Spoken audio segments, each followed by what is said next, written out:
Bingo Blitz rules. If your bingo has ads in it, That's not a bingo. if it doesn't have the coolest tournaments, mini games, and the most breathtaking design, Nope, not a bingo. if your bingo moment makes you feel so excited that you just want to burst in joy and scream out loud, bingo! Sorry, so you're playing... Bingo Blitz? Now that's a bingo. Discover a world of excitement with Bingo Blitz, the #1 free bingo game. Download Bingo Blitz and play for free. Now that's a bingo. When your destination is discovery, there are no wrong turns. That's why, at its very core, the new 2025 Lincoln Aviator SUV provides momentum beyond mere transportation. In this thoughtfully crafted and confidence-inspiring SUV, your destination is not about where you can go, but who you can be. Explore more at Lincoln.com. Lincoln and Aviator trademarks of Ford or its affiliates.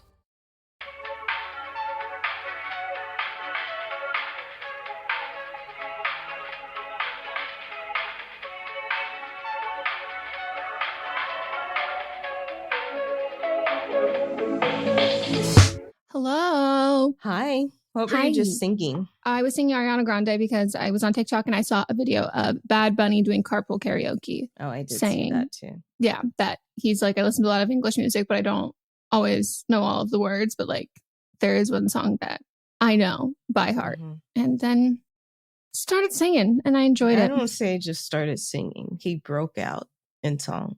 It was giving big theater kid energy. Yes, like it was. I was like, The okay, hand into movement. the woods we go. Like it was like, okay, maybe Bad Bunny is one of our next EGOTs. Maybe. He's very sexy. I mean, here's the thing. I like know my place when it comes to Bad Bunny. Like I'm so late on the train. I got on the train, 2 years ago, which was Mhm. already late. Do you know what I mean? Mhm. And Mhm. people just love him so much. And I'm like, you know what? I don't deserve to thirst over him. Like there are people who have put their blood, sweat, and tears into this man long before I did. And like, I'm not going to be a bandwagon thirster. So I can appreciate the beauty similarly to how I would that of a sculpture in a museum that I'm like, you know what? I didn't carve this with my own two hands, but I'm not blind. I can see that this is sexy. I'm going to thirst. I have no stipulations around who I thirst about. Like when I jumped on the wagon, if I see somebody that makes a part of my body cry, like in a sexual way, then Yeah. I'm just going to let it flow. See, for me, I am a Jonas Brothers fan. I was a Nick Jonas girly. I am now a Joe girl. But like when people used to just be like, oh my God, Nick Jonas is so hot. I was like, I'm sorry, no. I would get territorial. And as someone who was a part of a fandom, I'm like to respect the other fandoms and know my place. Okay. Okay. Hello, everybody. Welcome back to another episode of But Am I Wrong? Starring two people who have not once ever been wrong. It's great to never be wrong. It is. I don't know what the opposite feels like, so I can't speak on it. But yeah, I mean, just this is my norm. So whatever. Yeah, no, this is just, I wake up right. I go to sleep right. I vote left. And this is just how the life goes. It's Mhm. how it goes. So we are recording virtual again today. If you are watching, which you can watch over on our Patreon, and we are thrifty. It is budget. It is affordable. It is a good time. So if you're listening, you're like, I don't need to know that you're recording virtually, but now you do know. So, Mhm. well, it's because we had a wonderful update that you heard. On Monday, yes. And then also after that, we had a call with our podcast advertising, our podcast, network. Ad company. Yep. Yeah. I was telling Mats about it and he was just like giving me this look like, those are the things you said on a work call. And I was like, babe, Yeah. personality. It's selling ourselves and we have to be true to who we are. And does anybody know who is better at selling themselves than us? No. And No. we're virtual. We're not even together. We're not even hyping off of each other's in-person energy. Like we were just on fire. And We were. And the thing is, I talk to these people. I talk to one of them specifically once a month, but they haven't seen this side of me because I have to be professional because it's not just this podcast. There's other podcasts, that I have to go in as producer Melissa, not as host Melissa. But this was host Melissa coming in hot. I was dying because like I knew that, but I didn't think about it until you said it, where they were like, it was so great getting to know you. And I was like, yeah, I'm really sorry about that. And then you were like, oh yeah, seeing a whole other side of me. And I was like, oh my God, I forgot. Like you have those different versions of the same you, but like you have, I don't want to call it your girl boss you, but it's like your blazer and high heel you, like corporate getting shit done. And I was like, that's fucking hilarious that I did not realize that. And also you have all these same meetings with them on Zoom. So it's just like this one time you're in that little corner box and it's just like, wow, look at her. So hopefully that means everyone, you'll hear more ads. Yeah, hopefully. So we have 3 segments for this show. And with that comes voting. Yeah, we basically are we're pitching things that we're saying, hey, were we wrong in this situation? Then we're reading your emails where we're telling you if you're the hero or the villain. And then finally we're nominating people in pop culture, the zeitgeist, and we're saying, hey, they're wrong. They're the worst of the week, worst of the month, worst of whatever category you want to give them. And then we include all of you by making it so you can also vote. Because, our voices, just because we're the only 2 on the mic doesn't mean we're the only ones that matter. Well, I am a Leo, so I do think I matter a lot to me personally. Oh my gosh. If you want to vote and see if you agree with us, you disagree with us, there's truly no hard feelings unless, you're like transphobic or racist or just like a bad person. You can head on over to our Instagram stories and read them all first before you start voting. And they'll be in the highlights as well. Only up for 24 hours. I do my best to get them up on Friday, but they are going to be up before Friday through Monday. So, what that means? You just got to make sure you're following us and checking back. Okay, so should we get into our first segment? I think that's a great idea. Our first segment is But Am I Wrong? Where we each pitch to each other either a hot take, a rant, or something happening in our own life where we want to know if our actions or our opinion is correct or not. And here's the thing. Like we said, we're never wrong. We're always right. So going into it, there's a little bit of confidence behind it. And I, for this week, chose I guess you could call it a combination of a rant and a hot take. And it is that blind items are fucked. They're morally and ethically absolutely fucked. And the idea that they're still incredibly popular, but also used as fact, and how people then judge celebrities that they don't know and treat it like they are set in stone. This is definitive. Like this actually happened is absolutely asinine. Like it's just like, you're fucking kidding me. So if anyone doesn't know what blinds are, I don't even know where the term originated from, but like there's this like one that's Crazy Days and Nights. I think that's NT, and basically someone who like claims to be an entertainment lawyer, which is absolutely hilarious because no entertainment lawyer is doing this. And basically they just have an email address where people submit anonymous tips about celebrity gossip. And then on Crazy Days and Nights and NT and whatever the other ones are, they will do blind item reveals. So when they're written out, it's like legitimately so campy. It's so dramatic. It's like, and this A-lister with golden locks, like, did she find her like 3 bears? Like Goldilocks has gone through these 3 bears. And they'll just do this whole thing. You're like, okay, for sure.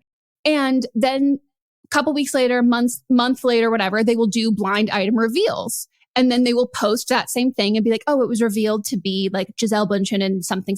And it's like, these things are not, they range from being really whatever. They like not super serious, not an ordeal, but they also go to extreme lengths that not only like they out people, they accuse people of being addicts of drugs, alcohol, sexual assault. And then also the thing that like has been perpetuated so much that I've talked to people who genuinely thought that it was confirmed and reported in legitimate publications and it didn't come from blind items. Like that's the issue. Like blind items will snowball. And then people will hear them like, oh, my friend told me that. And they think that it's because like, oh, my friend, like you heard it from someone that you know who knows that person. And it's like, no, these were all started as rumors. And this thing called yachting, where it's escorts. And so they will talk about these women who are famous, who they will factually say are just, they're yacht girls. They've been yachting. And then they literally, you go to their Instagram comments and it's just like, oh yeah, yacht girl, yachting, doing all of it. And I'm like, what the fuck? It's just so royally fucked because there are some things that are obvious that are true. And I'm like, yeah, definitely true. But then if we can look objectively at Reddit, am I the asshole, and be like, this is a troll post, someone just wrote this, you're fabricating, this is fanfic.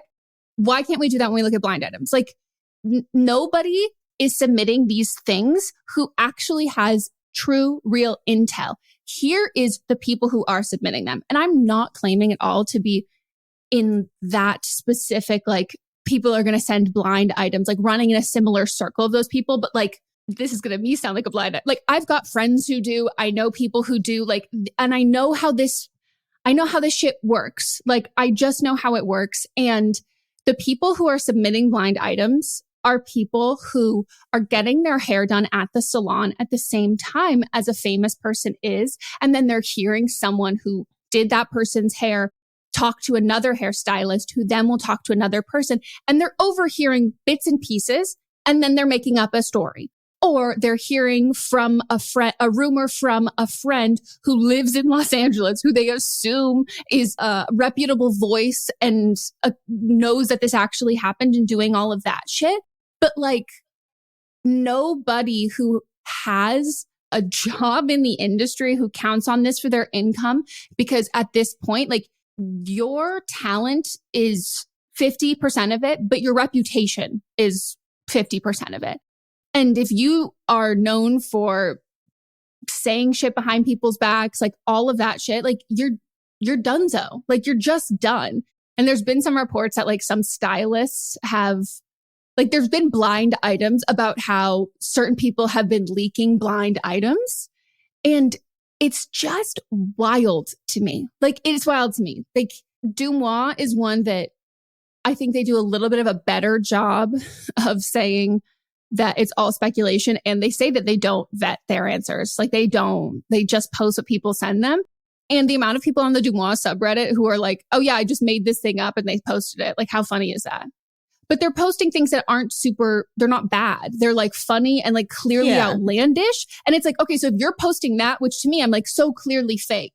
There are people who are writing other things who are not. And the thing about the sexual assault allegations, and a lot of people you could see that and be like, oh, like believe all women. But the issue is when that is coming up and there's been no formal allegations made and it's just like a rumor about it, people then start digging to figure out which woman said this rumor. And then those women who haven't said anything, who people are then suspecting that they were the ones who are being talked about in these blind items as being victims of this, are then being harassed for not even having made statements. It's just a mess. And then you have people defending someone who, sure, they might have done something that, and then you have people being like, oh my God, stop coming for cancel culture and like all of this shit. And then you're building more ammo of like, oh, look at this. Like, and I don't doubt that there are people who, and I know this, there are lots of people who are fucking creepy. There are lots of people who are assholes and all of that shit. And they should be called out without a doubt. But blind items are not a reputable thing. And the fact that we're treating them as such, it makes me like ridiculously annoyed, because just because some things are true doesn't mean they all are. And it's problematic as fuck. Yeah, I was just looking up that the term blind item came from this man named William de Anton Mann, who was a publisher of Town Topics, who often used it as blackmail to get over on people. Town Topics was a like socialite magazine in New York. So I'm guessing kind of like The Post? No. Page 6? Page 6, that's what I'm I think thinking. page 6 so is like The Post. Oh, is it? Okay. I think it's page 6 of the New York Post. Gotcha. So that's what, so I think like that was like a predecessor to that. And that was in 1839. So like it goes back. But I just think it's wild that people care that much. One, like that they sit up and make up stories. But two, there are people that I know who have had blind items like in Dumois, they were just off the wall, random blind items about people that they didn't even know. And so it's just wild. It's just like, why do people care? It's fan fiction. It literally is fan fiction. And like, I've submitted one thing to Dumois. It got on there. We had a conversation. It was like, haha, funny, whatever. But like the things that are real and the things that are like legitimate are the things like what I sent, where it's not mean. It's not anything. It's not like scandalous. It's mostly about me and involving someone else. But like, there's no privacy being breached. Like, there is no personal information. There is no sensitive information. Like, it's just like a fun fucking fact. Like, it's like, it's that. And those are the ones that are being submitted by people who are like, oh yeah, I saw this is ha ha ha. Like, great. Or if it's someone who's everyone fucking hates, then people will all send, like, legitimate people and sources will all send their experiences with said person. Like, that's why when Harvey Weinstein shit came out, like, everybody had, like, or Armie Hammer, like, all these people had stories. And it's because, like, oh, now I will be protected in being able to tell this. And this is not, I'm not going to become, no one's going to come after me for saying any of this. But like a lot of the shit, I'm like, no, this is just not real. I do not like. Well, you're not wrong. I think that it's ridiculous. Thank you. Mine is serious, and I just want to give like a trigger warning for sexual violence, but it's not specifically about that. This is something that I did not come up with, but I saw someone named Kate Campbell post about it, and I thought it was interesting and something we should talk about. And my friend Bertha actually reposted it, and then I found more information from that. And so, like I said, the creator's name is Kate Campbell. Their name on TikTok is In Your Company. And she brought up that we track violence in this country by essentially blaming victims instead of putting the blame on the perpetrators. And so, for example, we say 1 out of 4 women have experienced sexual violence, which is a fact from National Coalition Against Domestic Violence, instead of saying, and I can't exactly quote this because there's no data behind it, but 1 in 3 men have committed sexual assault. And so it's, like I said, it's all victim based instead of predator based. And Kate said this is how you gaslight victims because it allows others to say that there's no proof to what causes the problem. So there's only proof that the problem exists, which is, again, pointing the finger at the victim and not the perpetrator. I just find this bonkers that I never even thought of it in that way. And it just brought so much light to, it's all about blaming the victim, blaming the people that don't have power in the situation. But again, as we've said time and time again, the system is working how it's designed to work. Ignoring the problem means that you don't actually have to state that there is a problem. And then someone else in the comments brought up that this is why for so long, like, enslaved people were being called slaves instead of enslaved people. They were enslaved by other people instead of putting a number on what percentage of people owns enslaved people. So I just thought that was interesting and thought, that would be something for us to discuss. I think it's so interesting. I came across someone talking about this probably last year, like a year and a half ago. And I had the same, I think I said out loud, I was like, whoa, like, holy fuck. And I was with Mott's and he was like, what? And I was like, the phrasing of this, I was like, listen to, like, 1 in 4 women? Mm-hmm. Yeah, I was like, 1 in 4 women have experienced sexual assault. Flipping it over, 1 in 4 men have committed sexual assault. And then we just like sat there for a minute and I was like, are you thinking about like men that you know? And he was like, yeah, I'm just like thinking if I got all of the guys that I know together in a room, like statistically, that's really scary. Like, and he's like, and I don't think about that. And he's like, and that's like a privilege in myself of like, being a man that like, I don't think about like, I wonder if one of my guy friends has physically and sexually assaulted a woman. And I'm like, oh, as women, I worry about my friends all the time. Like, I worry about them being attacked all the time.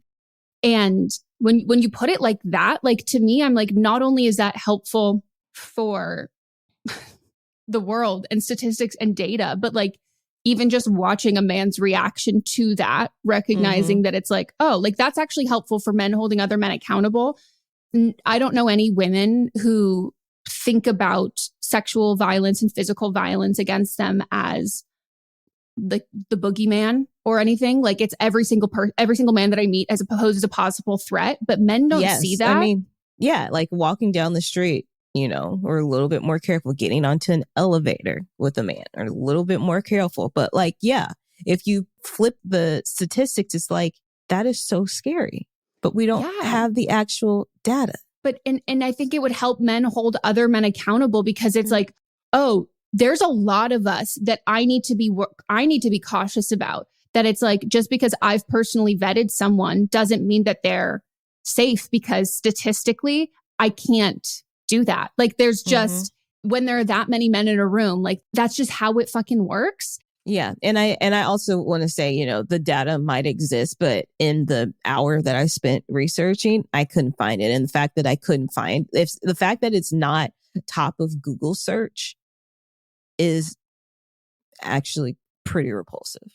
Yeah. No, like even if you hadn't said it was 1 in 4 women, like that would have been, that's kind of ingrained in my memory. Like I'm confirming that number with you, and like you had already said it, but like it's something that you just know because people say it. Yeah, it's a fucking trade. It's like it's a tagline. It's a slogan. It's on signs. So you'll see it at protests. It's all of these things that, center the victim. And in so many ways, nothing about sexual assault in the justice system is victim forward, except this and except the bad things. There's victim blaming, but there's never like justice, redemption, or just acknowledging that there's a problem, like, or anything in trying to avoid any additional victims.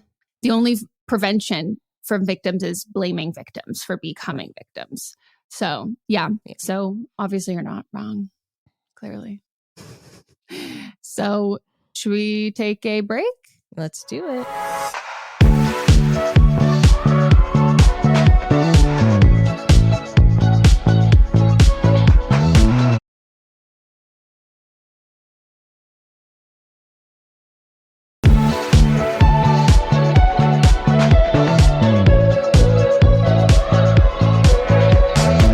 Now we're back from our break.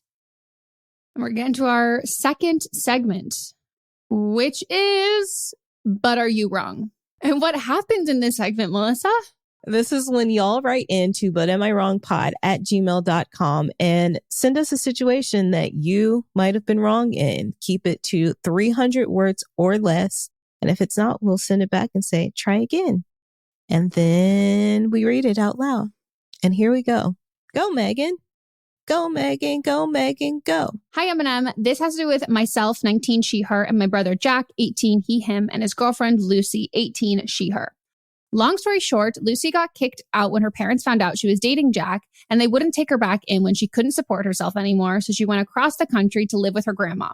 Lucy and I never really spoke unless she was at dinner with us. This week, I started noticing that she was mirroring my notes on Instagram, kinda. I posted, Red Bull gives you wings, and after her notes all being on a whole other topic that day, she changed it to, I like wings, after I posted mine. Next day, a similar thing happened. I thought I was overthinking it, but my friends thought the same thing. As a podcast network, our first priority has always been audio and the stories we're able to share with you. But at Realm, we also sell some pretty cool merch, and organizing that was made both possible and easy with Shopify. When you think about successful businesses like Aloe or Allbirds or Skims, an often overlooked secret is the business behind the business that makes selling and, for shoppers, buying simple. For millions of businesses, that business is Shopify. That's because nobody does selling better than Shopify. It's the home of the #1 checkout on the planet.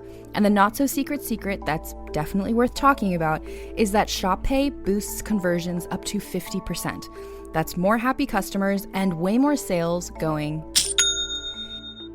If you're hoping to grow your business, your commerce platform better be ready to sell wherever your customers are scrolling or strolling, on the web, in your store, in their feed, and everywhere in between. Businesses that sell more, sell on Shopify. Upgrade your business and get the same checkout we use with Shopify. Sign up for your $1 per month trial period at shopify.com/realm, all lowercase.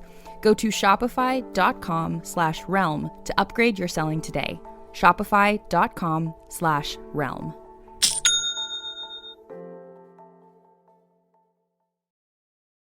Last night I posted Queen of Procrastination and I woke up to her note being, girl, please, more like the queen of starting arguments. I was so shocked because at this point she's being shady to me. There's been a lot of tension between Jack and I lately, which is a whole other thing. And I'm sure he rants to her about it as I do with my friends. But I feel like it's out of line for her to say anything, especially on social media. Am I wrong for thinking she's completely out of line? She has a history of just disrespecting our family as a whole, but this is the most direct it's ever been. And I want to know if I'm wrong for thinking this is inappropriate.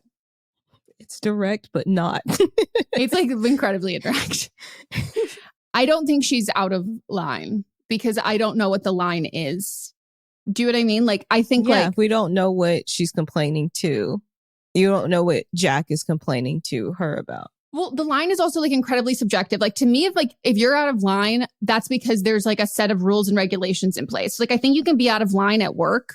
Like, I think you can be out of line when you're doing an interview, you're on the record. I think you can be out of line when you're in school or you're in a relationship with like established boundaries. But even then, out of line to me, and this might just be a me thing, like out of line to me, that kind of phrasing of it involves like, so what are the repercussions? Like, what are you going to, you can't do any, like, it's just like, okay, like, sure, that was out of line, but then what? Are you going to tell her to get in line? Like, clean up your act. Like it's just subjective, but I'm like fine with petty social media shit because no one knows that she's like being shady to you except the people who you've also told about this. Like, you know what I mean? Like she's not like, if she was tagging you directly and she was posting things like saying your name, to me, I'd be like, okay, let's not. But she's not. Like if you want to be shady and passive aggressive and kind of like not serious about it, I think that at that point, that's the only means of way that you have, like you can feel like you can communicate something or you can be really snarky about it. Like that has nothing to do with me. I'm like, okay, keep doing your little Instagram notes. And then I'd probably just say something funny, like have like explosive diarrhea and then like see what she says. See, do I think she's wrong? Yeah, I think she's being childish and immature. Not necessarily wrong, but is she being annoying? Yes. But she's thinking about you. And she's basically just waiting for you to post something so then you can post and so then she can have her own post. She doesn't have like original thought. So what I would do if I were in this situation is that I would just keep it going. Let her post her little thing and says, what was the last thing she said? More like queen of arguments. And then I would say more like emperor of minding my own damn business and just like build on it. Every time you see a post, just do it again until she finally like says something or stops doing it. But like, I don't think it's that serious. No, I don't think it's that serious either. I think the issue is that you are all really close in age. So that makes it a little bit, it feels more like peer on peer thing. Like, and I don't know what she's done or why you like don't like her, but the idea that like getting kicked out of your house because you're dating someone and then you move across the country at like 18 years old, like that's really hard. And if she's disrespecting your family, to me, I'm like, it seems like she had the ultimate disrespect from her own family and she probably didn't have a great system growing up. And this is an opportunity for, she might be retaliating. She might be being snarky and like not super pleasant to be around, but that's like, because that's what she knows. Yeah, it might be like your brother is, other than like her grandmother, is like her own actual stability. So when he is hurting or angry at you about something, she is too. I would, if it was me in that situation, but I'm also older and maybe coming it from a personal place. But like, I would probably like work on befriending her and like trying to have a good relationship with her, knowing that she was failed by so many people in her life. So even if this relationship doesn't work out with your brother and her, that she still can feel like she can count on you as, you know, trying to make it as much of a family as possible, even if you're beefing with your brother. And, you know? Yeah. So. Yeah. 18, 19-year-old me would have handled this a lot differently than current. Same, without a doubt. Current me would have just blocked her. Like that would have been the end of it. I think both versions of me would have changed it to something like explosive diarrhea, like peeing out my asshole, and then having like just see what she would say. And then it'd be funny. All right. Next one. Hi, Eminem. I'm 24, she, her. I'm writing to ask if I would be wrong for blocking my ex best friend, Sadie, 23, she, her. Sadie and I have been BFFs since we were 8. However, 3 years ago, we had a communication error that resulted in a sudden end to our friendship. In the past 2 years, we've been on, off again, trying to mend our friendship. Most recently, we're only cordial and may send updates regarding exciting life news or pop culture. We only interact privately on social media due to Sadie living in an area where she has limited cell reception. Because of this, it's even more apparent to me when she's ignoring my messages for multiple weeks, although I can see her actively engaging with others. While I do understand that our relationship has altered, I do unfortunately feel envious and sad when I see this or when Sadie posts about her new bestie. I usually wouldn't think twice about it, but blocking, ghosting were actions that I used manipulatively in the past. My worry is that if she were to notice, she would take major offense and think me the same person as I was. I do care about her opinion of me, which is maybe stemming from a secret, unrealistic hope that we will one day be close again. Still, I hold no malice toward her anymore. I truly wish her the best in life, even if I'm not included in it. It's just clear to me that despite time passing, I may never get over our friendship. I'm genuinely embarrassed by these continued feelings of grief and envy from her social media posts. Limiting my exposure to her is the only recourse I can think of. Would I be wrong to block her unprompted? I don't think so, because I think that this is more like a mental health thing for you. Like, blocking her would be better for you because then you don't feel that envy and dread and hurt that you felt. I understand you not wanting to come off like you're ghosting her, that you haven't grown in the past, but she's not being reciprocal of your friendship in the same way that you are with her. She's not answering you. She's not responding. You see that she's doing other things. I mean, I'm not the best at responding. I know Megan's not either, but we still talk to each other. What are you talking about? But I just don't think you'd be wrong. Maybe have a conversation with her first if you are concerned and you still have hope that y'all are going to be friends, but say, hey, I would still like to be friends with you.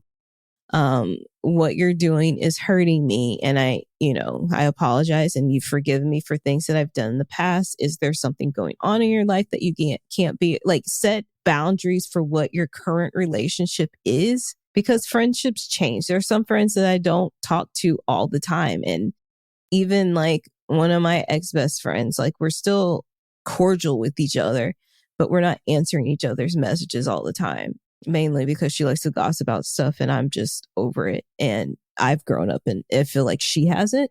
And so just like figuring out where your friendship is right now and not what it used to be or what it could be, have that conversation and understand.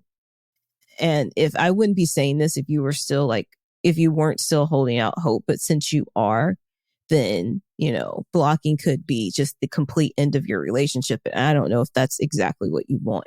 I agree. And like that, I think that you should have a conversation, because I don't think this is going to accomplish what you want, because what you want is your relationship to go back to how it was. And you're feeling like envy and jealous, and you're using blocking. You're saying, I don't want her to think that I'm using blocking in the same way, but I think you are. And there's a difference between blocking and muting. And blocking is that she knows that you're not seeing her stuff. And like, muting means that like, you're not going to go see her stuff. But I do think at this, like, I wish we knew what the communication error was, because like, if you were at fault for it and like, you're like, yeah, that was like all on me. I think that the conversation is like, okay, what are the expectations of our friendship at this point? Because if it was your fault, she might not feel comfortable or ready to be back to where you were. And that might not ever happen. And I do think it's kind of shitty to decide to end a friendship because like you fucked up and you acknowledge it and you apologize and you're upset that it can't get back to how it used to be before that. Like, that's just the result of actions. Like, I've been on both sides of that. And like, it doesn't feel good, but like, it is what it is. And I think running away from it and not sitting with it, and like, you know, if you still have a fine friendship and it's like, they're not the most prompt at responding, but like, are there people you're not the most prompt at responding by? Like, do you feel like you're owed something specifically because you wouldn't do that to her, but would you do that to other people? Like, but what, you have done it to her. That's what I mean. Like, it's the expectation of what do you expect from this friendship that's different than other friendship? So it's a gentle, I think you would be wrong to block her unprompted. I don't think you would like the outcome of that. I don't think it would actually help you. But I think there's nothing wrong with ending the friendship if you need to. But yeah. Okay.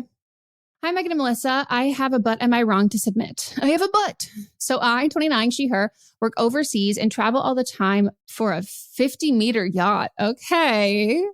Recently, we were in the Bahamas and we had some time off. As a crew, oh my God, you know how much I fucking love a below deck moment. Recently, we were in the Bahamas and we had some time off. As a crew, we all went to Atlantis. Holy shit, you are literally writing like my personal fucking fanfic. Like, Meghan has spoken numerous times about wanting to go to Atlantis. No, that's like all I wanted as a child was to go to a hotel in general, but like the hotels with a water slide. And when I saw Atlantis, I was like, I'm like, need to go. Maybe that's what I should have done for my 30th is must I go to Atlantis? Okay. As a crew, we all went to Atlantis and spent the evening at the casino and the nightclub. Most of the crew went home and it was just me and my superior, 32, she, her, and I left.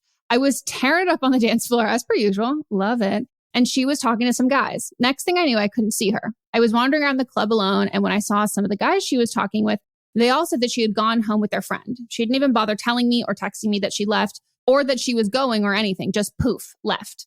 I'm annoyed at her for leaving me alone in a club in a foreign country. And I feel disrespected that I'm so low on her radar. She says I'm overreacting, that I need to get over it. Am I wrong for being annoyed and hurt, or am I being overly sensitive? Okay, thanks. Love the podcast. Have been listening since the beginning. I don't think you're wrong at all. Like, I also don't think that like if she was inebriated and it was a lapse in judgment, like I don't think that makes her like a bad or evil person who like was maliciously doing something and like wishing ill will on you. I think a lot of people have been there where a lot of the times like people who are like, I'm not fucking leaving without telling someone are the people who have been left before. Like, and some people are very lucky that they've never been in that position. So it doesn't cross their mind. And it should. That to me is luck and privilege that you don't even think like safety wise, I should be doing this. So I don't think that that's malicious that she did, but I think that she was wrong for doing that. And I think she's wrong for doubling down and saying that like you're overreacting, you need to get over it and you're just being sensitive. Like that's wrong to me. Yeah. In my clubbing days, no matter how, even in my drunkest of times, in my horniest of times, I never left without my friends knowing. Yeah, it might have been just like she was so into it or she was so out of it that she didn't realize what she was doing was wrong. But then the fact after, when she's saying that you made a big deal out of it, that's what bothers me. Me too. Because you're not only concerned about your safety, but her safety as well. And you didn't know where she was. So I would be very upset about this. And I don't think you're wrong at all. Yeah. Because that's like, it is really the twofold of that. It's like for her safety, like you should know where she's going. If you have each other's locations on your phones, you've got the name. Like I remember like college, like, you know, taking a picture of the person's ID that you're going home with. Like just so you know, just taking it. So like there's just something there so they can, you know, like just for you, like peace of mind as well. So like, you know, for me, if I'm thinking about my laundry, I can't orgasm. But like if people don't know where I am, I'm probably a little bit, I want to be free of mind, peace of mind, so I can have a great time. But then also, even if she felt incredibly safe in her own situation, you being left alone there as one of the only other girls, like that's also not safe. And then when you're looking for someone, you can end up putting yourself in not super safe situations because the adrenaline's pumping, you're like rushing. Like I've like gone into fucking alleys and shit that I'm like, I'm not going to go do that if I'm not looking. You know what I mean? Like, so I'm then putting myself in situations that might not be the safest because I'm trying to find you. So I think it's inconsiderate. I don't think it's malicious, but I think I agree. I think the response is the biggest issue. And I probably would not have this person be my going out buddy anymore. No. You got to have somebody that's more responsible than this. Yeah.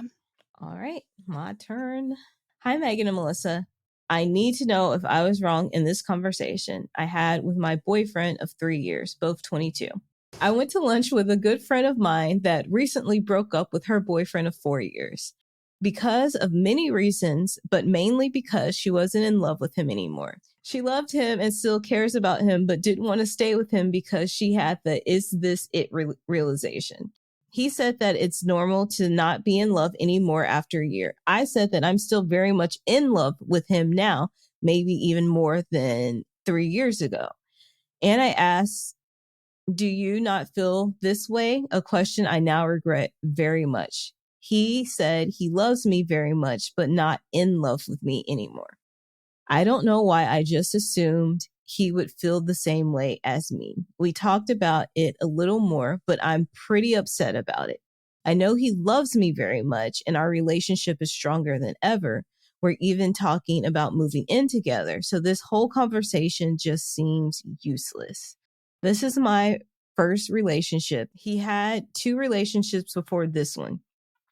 I'm very much the sensitive feelings person in the relationship, and he is more rational and shows less emotion. So maybe that has something to do with it. Is he wrong for thinking it's normal not to be in love anymore after some time? Or do I just have a very skewed idea about how people feel in relationships? I need you guys' big sister opinions. Love you both so much. The podcast just lights up my life.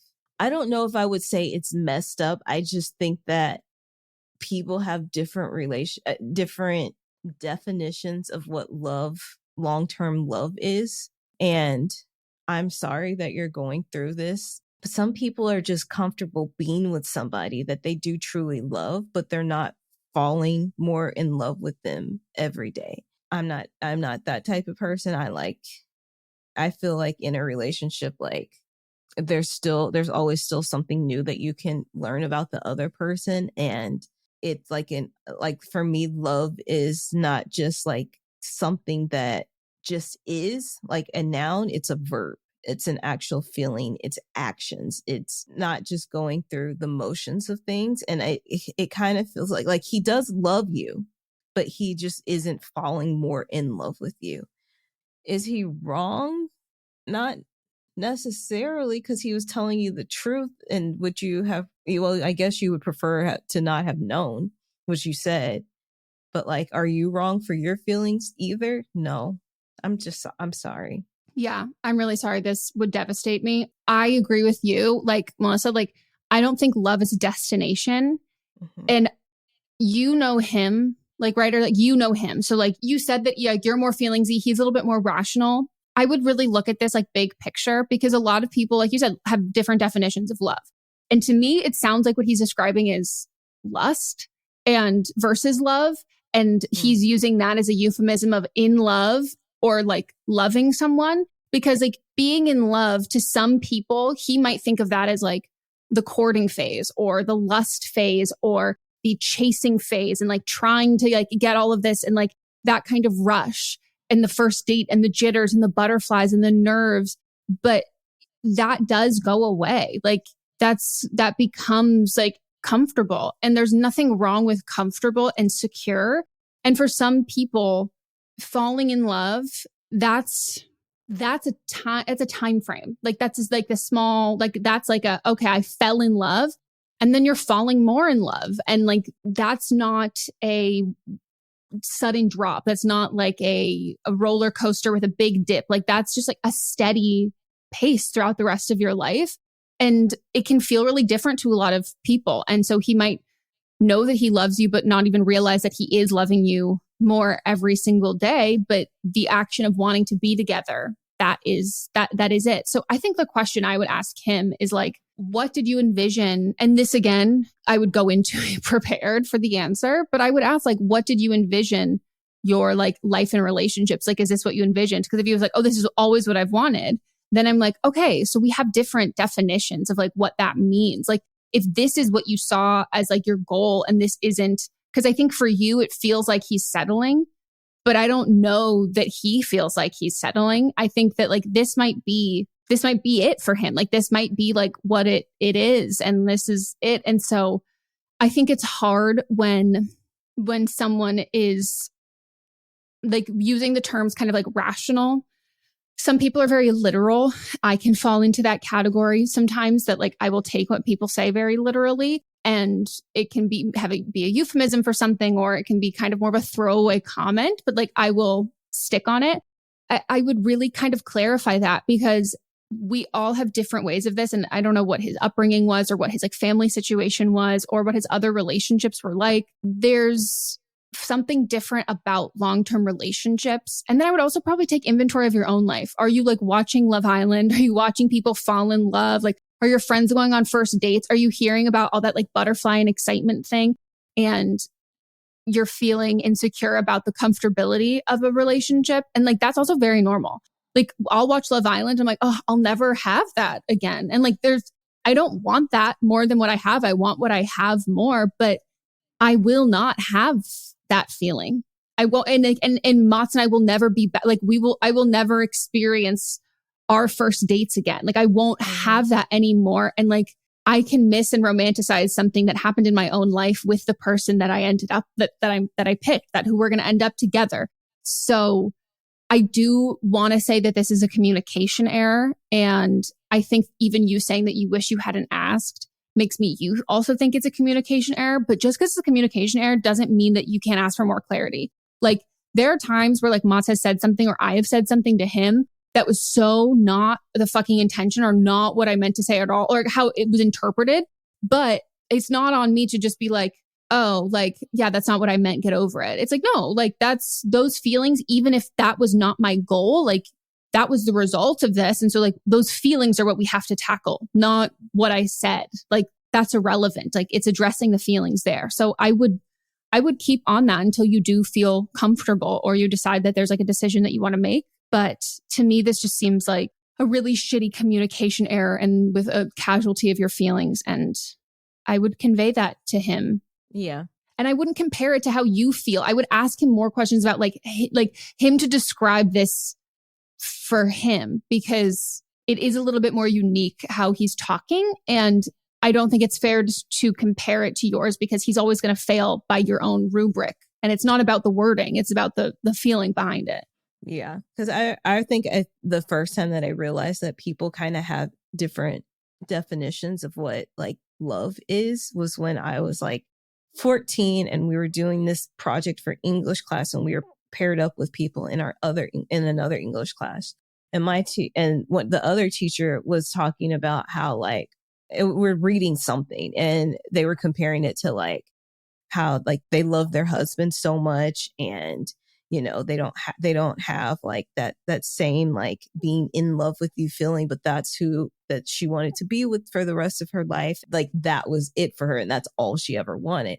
And then my English teacher, who had been married to her husband for 50 years, and he also was a teacher at the school, and she was like, that's so different for me, because literally I walked into the break room and I saw my husband and I still got butterflies in my stomach. And so, you know, people just experience things differently. Yeah. I hope this looks up and you're able to have a better understanding of each other. Mm-hmm. All right. So now it's time for another break.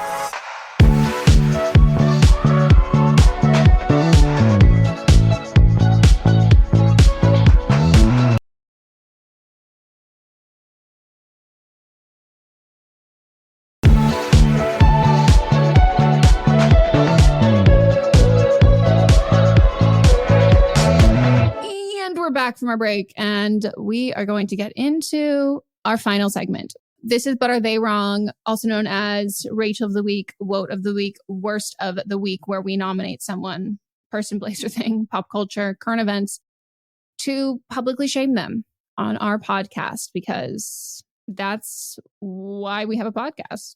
All right, you're up. I would like to nominate enemy of the podcast, someone we have talked shit on for years on and off the mic.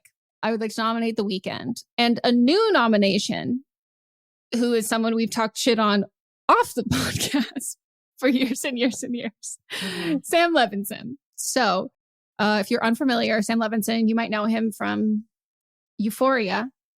And if you also might know him from his incredibly famous father and, dare I say, one of the worst Nepo babies ever that has been unleashed onto the world. So there was a piece released in Rolling Stone about this show that they are making. I feel like I've heard about it immensely, maybe just because of where we are and the industry that we're in. But if anyone hasn't heard, it's called The Idol. And it's going to be on HBO, allegedly. And the log line, they are the quote unquote sick and twisted minds behind the, again, another quote, sleaziest love story in all of Hollywood. Those are HBO's words. The storyline follows like a pop star named Jocelyn, played by Lily Rose Depp, as she navigates the seedy underbelly of the music industry and falls under the spell of Tedros, played by The Weeknd, a mysterious owner of a popular LA nightclub who secretly runs a cult reminiscent of NXIVM and Scientology. So that's the premise of this. It is supposed to be a young pop star, superstar, moving to LA, doing the music industry thing and getting caught up by essentially a cult leader based on two LA industry cults that were very popular and remain popular in the entertainment industry. Like, This isn't a documentary, but it could be. And I do want to note that I think the casting of Lily Rose Depp is obviously not the most egregious thing about this, but like, if you ever wanted to know, like, this is someone who grew up with Johnny Depp as a father and Marilyn Manson around her whole life.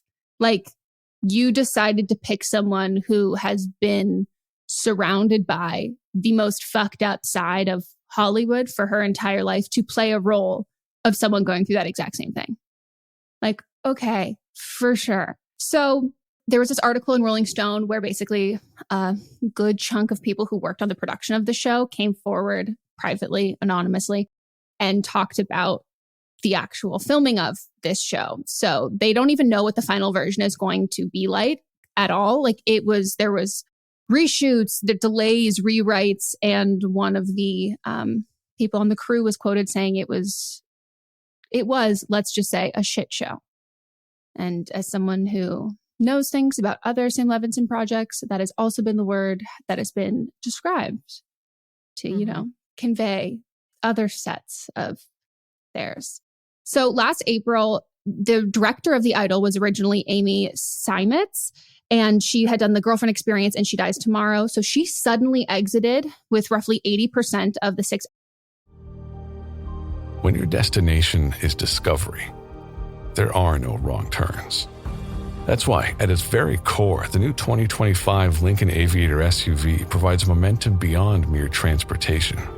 In this thoughtfully crafted and confidence-inspiring SUV, your destination is not about where you can go, but who you can be. Explore more at Lincoln.com. Lincoln and Aviator trademarks afford its affiliates. Episode series finished. And HBO did somewhat address the news, saying that they were having a major creative overhaul and then would be adjusting the cast and crew. Not really much of an explanation. And this is pretty rare. Like, they will recast someone if you do a pilot, and they will have someone who's playing a role in the pilot and they just don't test that well, or there's a conflict or something like that. Powerpuff Girls is the only thing recently that I know of that has been scrapped. And that's just actors. And then they're like reworking all of this. Like, a lot of the time people do not invest that much money and then be like, I'm going to dip 80% of the way. I haven't heard of that. I've heard of writers and then someone comes on and does rewrites, or they shoot more, they do edits, but like walking out from that as like a woman in film, like, you just have to know that has to be so bad. So, Abel, The Weeknd, was the co-creator, and his statement on this, or his reasoning for why she left, was he felt the show was heading too much into a female perspective. So the Rolling Stone did interviews with 13 cast and crew, and they did learn that the insane delay was caused by Levinson, who took over and scrapped basically the entire thing. It was nearly finished, $54 million to $75 million project. and he rewrote and reshot the entire thing. So, he does what he does. He weakens the entire show's overall message. And based on what sources say, he has dialing up all of the disturbing sexual content and nudity. Many sources say that by dialing up the disturbing sexual content and nudity to match and to even surpass that of his most successful show, Euphoria. So if anyone thought that there was way too many people playing underage high schoolers having graphic, violent sex and immense amounts of unnecessary nudity, it's worse than this. A production member quoted saying, "What I signed up for was a dark satire of fame and the fame model in the 21st century. The things that we subject our talent and stars to, the forces that put people in the spotlight and how that can be manipulated in the post-Trump world." However, they add, went from satire to the thing it was satirizing. Sam Levinson famously doesn't write concrete scripts. He encourages actors to write their own lines and improv entire scenes. And I can't tell you, first of all, how lazy that is, how that is not an actor's job, how it is exciting and fun sometimes when you're doing a comedy or even a drama if a director or a writer asks you if you want to ad-lib a couple lines, but it is not your job to write what you are doing, then you have a whole other hat there that you're just trying to do one of your jobs. But it is especially incredibly fucked up when it is scenes about sexual assault and abuse, that you're telling people to improvise and you're not writing scripts, go for it. Who has the power in that fucking situation? Who knows when you're supposed to yell cut? Who knows when this is going to stop? Who's drawing the line in the sand here? So you're asking someone to be like, oh yeah, this is not a concrete script. Come up with something in your mind of how you're going to abuse her and then do it and we'll film it. And then you're asking them to have a normal relationship with each other as castmates when you're like, cool, so this person came up with this idea in their fucking head of how they're going to hurt me? No. He literally scrapped the entire approach, the original approach to the story, and making it way less about a troubled starlet falling victim to this predatory industry and music and the sleaze of these Hollywood cults and abuse and how people are taken advantage of. And in that original version, it's about her reclaiming her agency and fighting against these things and depicting it in an accurate way of this is the shit that happens and it doesn't have to happen and people can have lives, passes, and grow through all of this stuff. Instead just makes it an incredibly fucked up, toxic love story where the crew members are describing it as just being incredibly offensive. And instead of it being, look who she became and the circumstances that she had to go through to get there.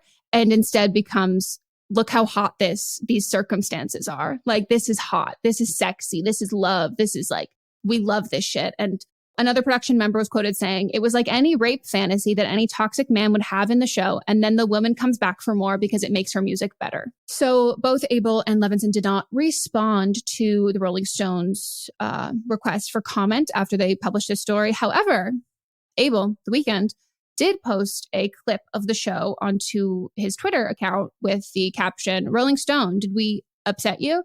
And in the clip, I encourage everyone to watch it because there's also low-key a reason why Sam Levinson doesn't write his own scripts, really. And I think if you watch it, you will be able to tell. And this is what I have to say. Some of those fucking kids on Euphoria, I cannot wait to watch them in other shit because I'm if you are able to deliver a good performance in these circumstances, how fucking incredibly talented are you going to be when you have a circumstance that lets you just act? That puts you in a safe place. Amazing. It's just so bad. The Weeknd acting gives me the similar vibes YouTubers doing boxing matches. It's just and he's basically playing himself and Lily Rose Depp is basically playing herself. And that it just is so gross and icky and uncomfy. And the scene itself is so bad and so poorly done. And it's just not good. It's just not good. And I do think it is ironic and should be noted that both Lily Rose Depp and Abel, The Weeknd, have done Rolling Stone covers. And the senior Rolling Stone writer, Brittany Spanos, tweeted, "Mind you, The Weeknd soft launched his pivot to acting in a Rolling Stone cover story." And in the clip, they're talking shit on Rolling Stone, in the show. And I'm so did you already start by doing this? Or did you be okay, pick up production, right now, everybody, smudge your eyeliner, throw on a chunky heel, get some like red tinted sunglasses, and like let's shoot a clap back. And it's like, do you not know what people are talking? Like these crew members are talking about how this is like a rape fantasy TV show and it's incredibly offensive and toxic, and they were uncomfortable and didn't feel safe about the actors doing these things. And it was, these are things you're being accused of, and your response is to be, oh, you're lame. Like, we think you're stupid. And it's like, that's really not how you quiet those rumors. Yeah. When I first heard that these two were going to be working together, I already knew it was going to be bad. I immediately sent it to you. Rotation. I know. Yeah, I sent it to you and I was like, these two, and nothing that has come out about this show is surprising because I knew who was behind it. Yep. And, you know, we've said things about both of these people on and off air, but mostly off air. And now the things that we've talked about off air are coming to light. And I just want more people to just realize that these are not good people. No. And this is not a show that anybody should be watching or standing behind. And hopefully HBO doesn't think that, you know, all press is good press, even bad press, and they don't cut it from the schedule. Well, because my question was, maybe it was actually like a Showtime. The show about, like, it was like the 70s kind of like, not a porno show, but it was like something like a racy magazine that was based on, I think it was Lily Kaplan, or the one who looks exactly fucking like her that I always think is Lily Kaplan. But they were like the first show to have intimacy coordinators. I want to say it might have been Showtime, not HBO. It feels like that would be a Showtime thing, but I don't know. Yeah, but like, so Showtime and HBO have been, I don't want to say neck and neck popularity wise, but like content wise, like you would know something's going to be a little more explicit. It's going to be on Showtime or HBO.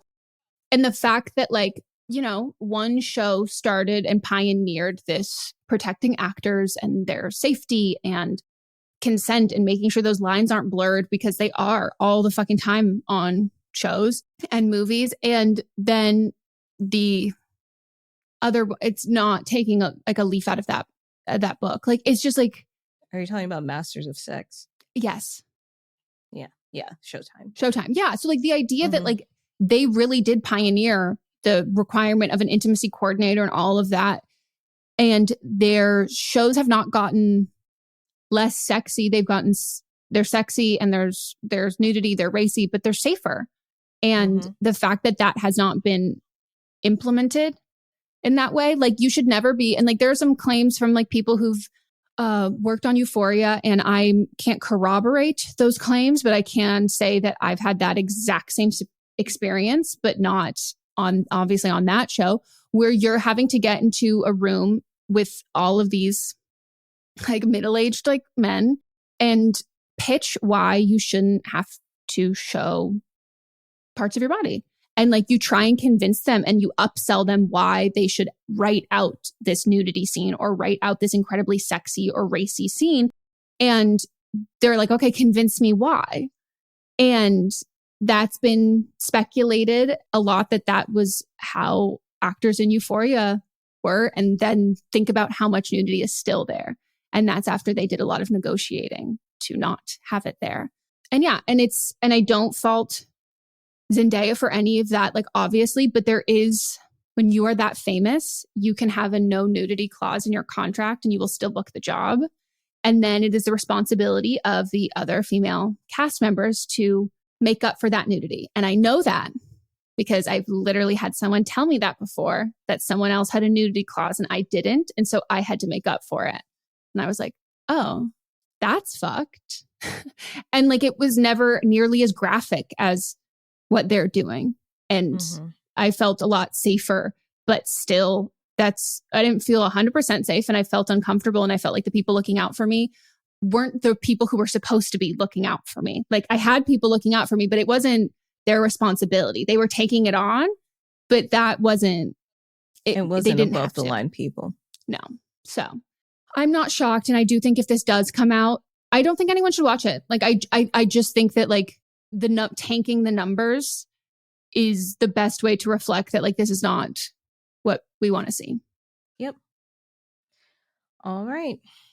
So here's mine. It's fucked up as well. So principal / coach Philip Koons of Ringling, Oklahoma, and he's worked there since 2018, is my pick of the week, Rachel of the week. So on February 22nd, he was put on paid administrative leave with an ongoing criminal investigation. Multiple students and parents were interviewed, including Susan Lyle, who she went before the school board on February 13th to voice her concerns about this dude to the board. And this was like a meeting where they were voting on if he should keep his job. And they unanimously voted for this man to keep his job. Despite allegations, it was 5-0 to renew his contract. And so you're probably wondering what this man did.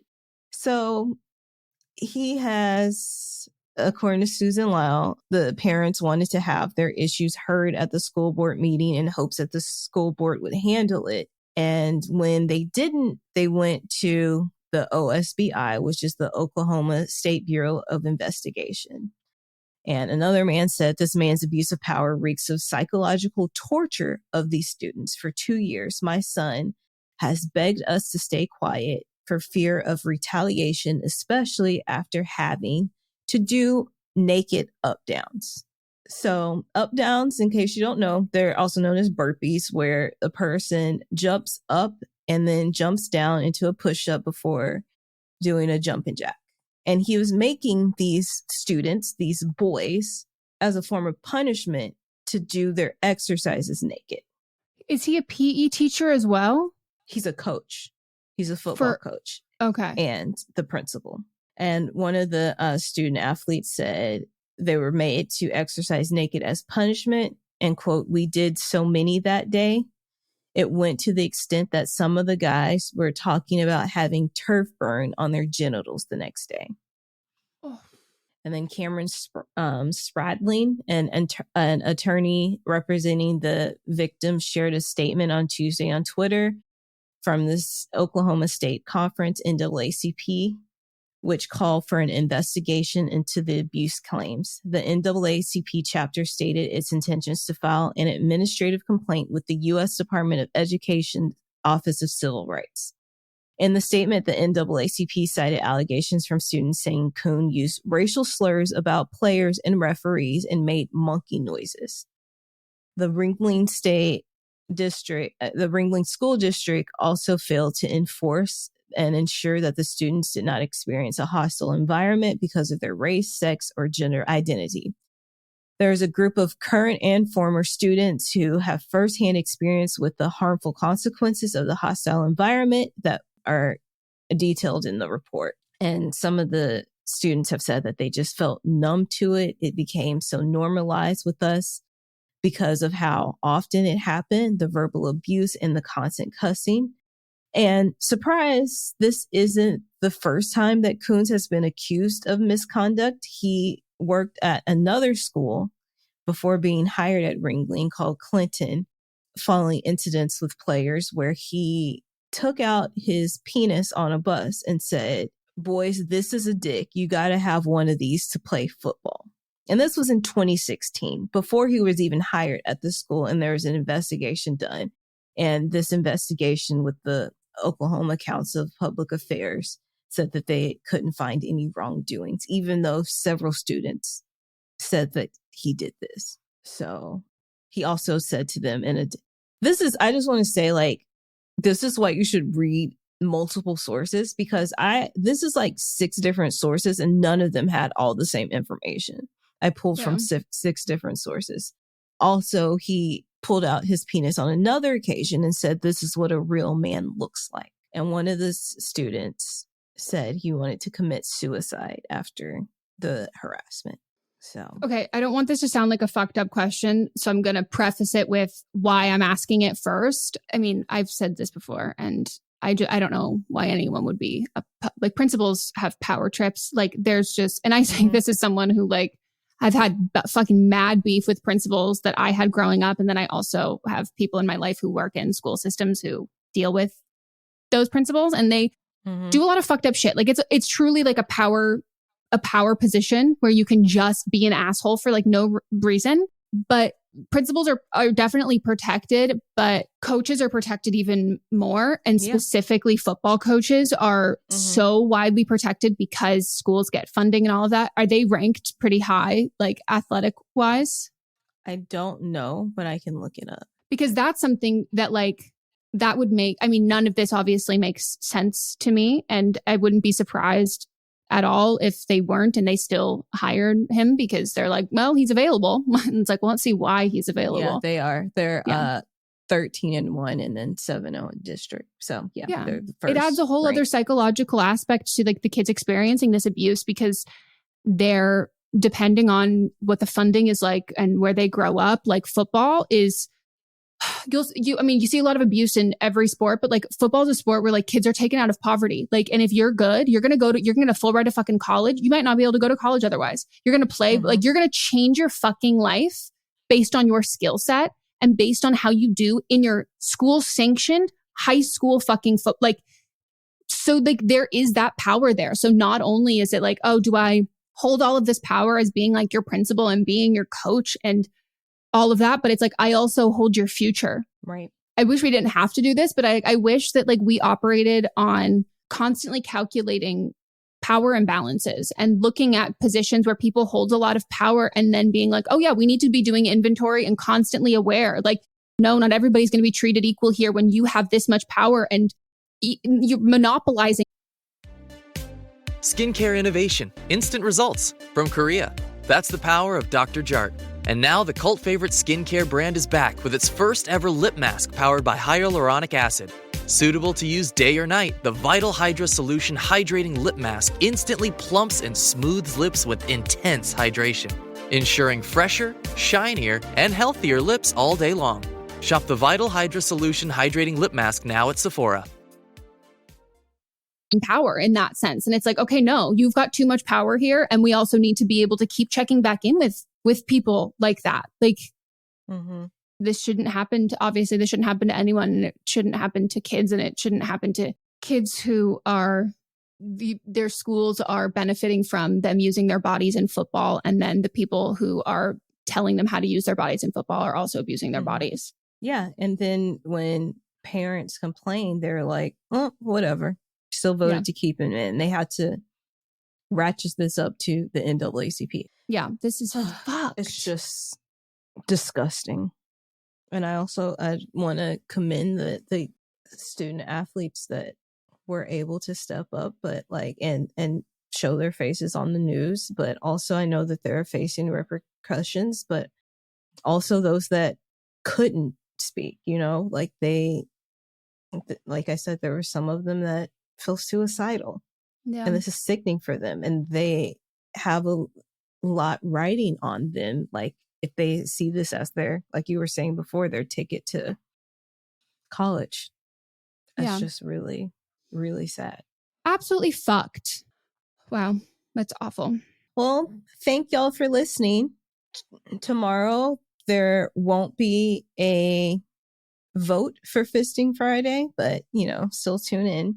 Because we didn't have an episode the week before, but still tune in. We'll be gabbing away, but we'll be back with votes next week for this episode. If you leave a review, we would love that on the podcast app, wherever you listen to podcasts, support the Patreon. You can always tag us in things on our personal TikToks or on Twitter, Instagram that you want us to cover on the show or slide into our DMs. It also doesn't have to be a nomination for like Rachel of the Week, Worst of the Week. It can just be even a hot topic or anything. Plus, we talk about things on Fisting Friday episodes as well. And let us know. Yeah, let us know. That is it. Okay, everybody. We'll circle back. Bye. Bye. But Am I Wrong is a production by me, Megan Rinks. And me, Melissa DeMonts, plus Diamond Imprint Productions. Post-production by Coco Lorenz. And production assistance by Melanie D. Watson.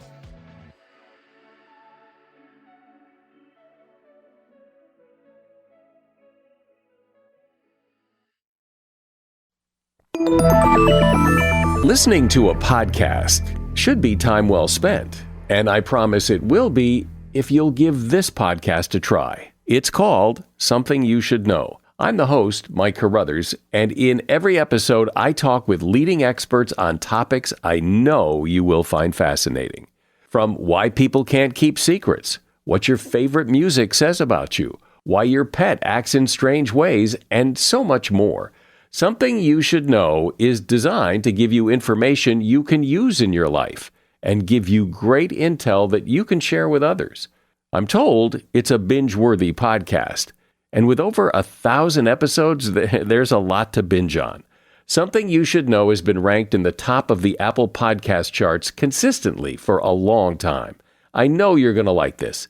I just need to get you to try it. Something You Should Know. It's available wherever you listen to podcasts. Hi, I'm Jennifer, a co-founder of the Go Kid Go Network. At Go Kid Go, putting kids first is at the heart of every show that we produce. That's why we're so excited to introduce a brand new show to our network called The Search for the Silver Lining, a fantasy adventure series about a spirited young girl named Isla who time travels to the mythical land of Camelot. During her journey, Isla meets new friends, including King Arthur and his Knights of the Round Table, and learns valuable life lessons with every quest, sword fight, and dragon ride. Positive and uplifting stories remind us all about the importance of kindness, friendship, honesty, and positivity. Join me and an all-star cast of actors including Liam Neeson, Emily Blunt, Kristen Bell, Chris Hemsworth, among many others, in welcoming the Search for the Silver Lining podcast to the Go Kid Go Network by listening today. Look for the Search for the Silver Lining on Spotify, Apple, or wherever you get your podcasts.